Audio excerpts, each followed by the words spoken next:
semuanya. Assalamualaikum warahmatullahi wabarakatuh. Kami dari kelompok 7 ingin mendiskusikan topik tentang haruskah media sosial dibatasi untuk anak SMP. Menurut saya berpendapat bahwa memang media sosial itu harus dibatasi untuk anak SMP. Kenapa ya sedemikiannya? Sebuah media sosial itu ada dampak buruknya, ada juga dampak baiknya. Tapi saya ingin membatasinya karena memang dampak negatifnya ini sangat mendominasi daripada dampak buruk baiknya lah. Salah satu contohnya adalah apabila kita bermain media sosial, pasti kita akan meningkatnya itu rasa malasnya. Kenapa bermain media sosial itu bisa meningkatkan rasa malas? Pertama, kita harus memahaminya dulu bagaimana bekerjanya otak kita. Di dalam otak kita ada yang namanya sistem reward ataupun sistem hadiah. Sistem reward ini menghasilkan yang namanya endorfin, hormon endorfin, dan hormon endorfin itu menghasilkan perasaan bahagia.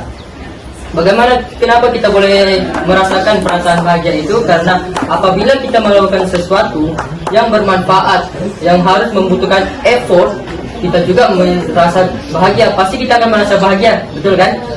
Betul kan? Ya. Ya. Tetapi dengan bermedsos juga kita juga mendapatkan rasa bahagia. Tetapi apakah sama?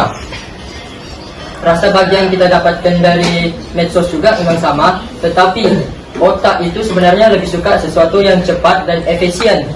Tetapi otak itu tidak bisa membedakan mana yang baik buat kita dan juga buruk buat kita. Dan masalahnya adalah medsos itu sering sekali kalau kita bermain medsos, semakin terus kita bermain medsos, kita akan merasa ketagihan karena rasa kebahagiaan yang sebenarnya rasa kebahagiaan itu sebenarnya palsu. Ada bilang bermain medsos dapat manfaat, tapi kalau main medsos terus, apa manfaatnya kalau main terus? Macam kerja rumah di sekolah, kan begitu. Jadi memang pendapat saya medsos itu sebenarnya harus dibatasi lah agar dampak-dampak negatif itu bisa kita hindarkan. Tapi kalau menurut saya media sosial tidak harus dibatasi untuk anak SMP.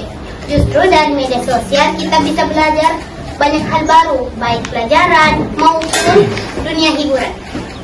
Jika anak SMP dibatasi untuk bermedia sosial, mereka akan ketinggalan zaman dibandingkan dengan anak-anak yang di luar negara yang sudah terbiasa dengan teknologi digital.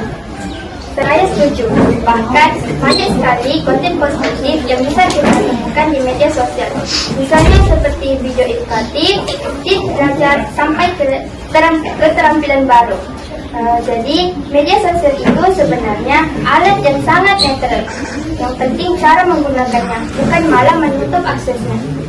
Memang benar kalau media sosial itu sebenarnya netral, dan cara yang terbaik untuk kita gunakan adalah berpikir secara bijak, cara menggunakannya. Sebenarnya memang ada yang mengatakan bahwa jikalau kita tidak menggunakan media sosial, ada orang-orang mengatakan bahwa kita akan ketinggalan zaman, betul kan? Ketinggalan zaman, tapi memang apa?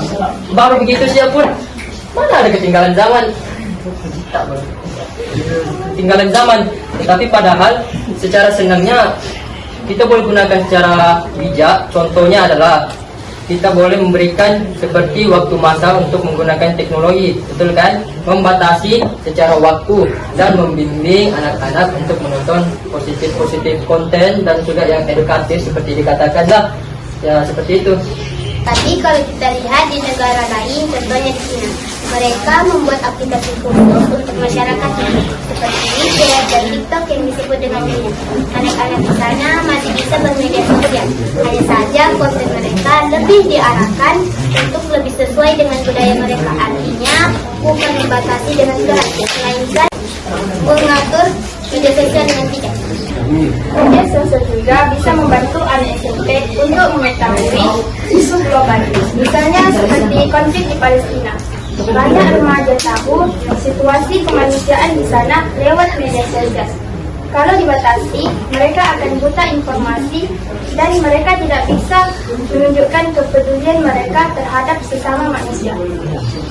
Seperti yang dikatakan bahwa kalau dibutakan, sebenarnya pada menurut saya memang media sosial itu sudah dicontohkan dengan baik oleh negara Cina. Ditunjukkan bahwa media sosial itu boleh berguna untuk generasi masa depan dengan menunjuk ataupun dibimbing dengan memberikan konten-konten yang positif untuk dalam pemikiran mereka dan bisa berpikir secara kognitif. Contohnya memang sudah ditunjukkan bagus oleh negara Cina, dan juga memang walaupun kita seperti dibatasi oleh media sosial, dibatasinya media sosial seperti terlihat kita dibatasi maklumat-maklumat yang terjadi di luar sana. Tetapi sebenarnya salah satu contohnya juga kita juga bisa mencarinya. Walaupun dibatasi, tetapi ada masa kita diberikan untuk menggunakan media sosial. Dan di saat itu kita gunakan secara bijak mencari informasi-informasi yang sedang berlaku di luar ataupun yang kita perlukan. Bukan hanya masalah di luar negeri, di Indonesia juga punya banyak isu yang pertama kalinya tersebar di media sosial. Demo mahasiswa atau protes masyarakat. Anak SMP bisa mempelajari banyak tentang demokrasi, memahami suara rakyat, dan bisa berpikir secara kritis sejak remaja. Kalau ada yang bilang media sosial itu membuat anak kecanduan, lupa waktu, dan prestasi sekolahnya menurun, menurut saya solusinya bukan dengan melarang atau membatasi interaksi, tapi lebih tepatnya adalah mengatur waktu penggunaan dan memberikan mereka pendidikan digital.